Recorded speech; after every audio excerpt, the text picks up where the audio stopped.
नमस्कार दोस्तों, स्वागत है आपका आज की एक और धमाकेदार वीडियो में। आज के समय में युद्ध केवल लड़ाकू जेटों तक सीमित नहीं रहे, अब ड्रोन और स्टेल्थ तकनीक का भी बहुत महत्व बढ़ गया है। भारतीय वायुसेना भी इन नए बदलते हालात में अपनी तैयारियां तेज कर रही है। हाल ही में एयर मार्शल ए.के. भारती ने स्टेल्थ ड्रोन और उनसे जुड़ी योजनाओं पर खुलकर बात की। उन्होंने कहा कि वायुसेना ऐसे ड्रोन पर गंभीरता से विचार कर रही है, जो दुश्मन के रडार से कम दिखे और लंबे समय तक काम कर सकें। स्टेल्थ ड्रोन का मतलब यह है कि इनका रडार सिग्नेचर बहुत कम होता है, यानी इन्हें पकड़ना मुश्किल होता है। ऐसे ड्रोन दो काम कर सकते हैं, एक तो निगरानी और रेकी यानी कि जानकारी इकट्ठा करना, और दूसरा आवश्यक होने पर हमला भी करना। एयर मार्शल ने कहा कि सबसे पहले जो ज़रूरत है वह है टिकाऊ और लगातार काम करने वाले ड्रोन, जो बार बार वापस आकर चार्ज लेने की ज़रूरत कम करें और लंबे समय तक ऑपरेशन कर सकें। इसे वे साइबल ISR कहना चाहते हैं। उन्होंने यह भी बताया कि केवल नए उपकरण पर्याप्त नहीं हैं, डिज़ाइन और डेवलपमेंट के तरीके में भी बड़े बदलाव की आवश्यकता है। विभागों और टीमों की रूपरेखा बदलनी होगी, पुराने तरीके छोड़कर नए तरीके अपनाने होंगे। ऑर्गेनाइजेशनल बदलाव और रिसर्च में सुधार ना हो तो नई तकनीक का पूरा लाभ नहीं मिल पाएगा। लोग अपनी कंफर्ट जोन में अटके रहते हैं, इसलिए बदलाव में देरी होती है। पर अगर हम जोखिम लेने पर नया करने के लिए तैयार होंगे तो फ़ायदा मिलेगा।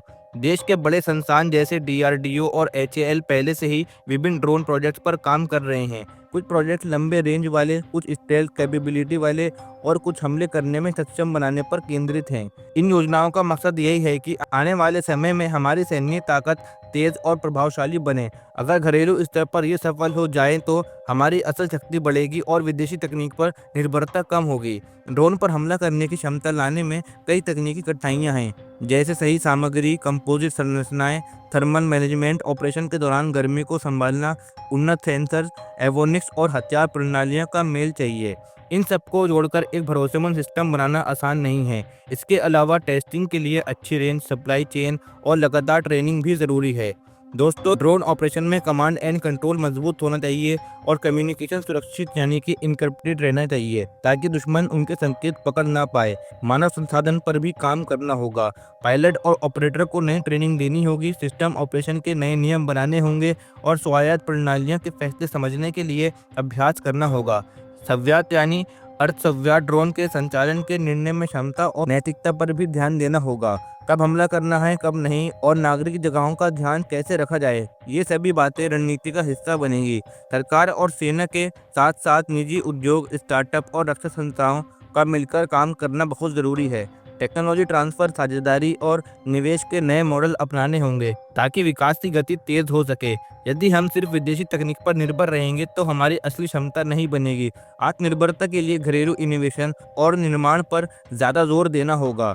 एयर मार्शल ने संकेत दिए कि योजनाएं पहले से चल रही हैं और भविष्य में कुछ बड़े ऐलान हो सकते हैं, पर उन्होंने तय तारीख का खुलासा नहीं किया। यह समझना ज़रूरी है कि सुरक्षा मामलों में समय और गोपनीयता महत्वपूर्ण होती है, इसलिए हर चीज़ तुरंत सार्वजनिक नहीं की जाती। पर यह साफ हो चुका है कि अब जो है भारत कुछ बड़ा करने वाला है और उस पर जो है काम जारी है। आखिर में कहा जा सकता है कि स्टेल्थ ड्रोन और नई तकनीक अगर ठीक तरीके से विकसित और इस्तेमाल हो तो वह हमारी रक्षा क्षमता में बड़ा बदलाव ला सकते हैं।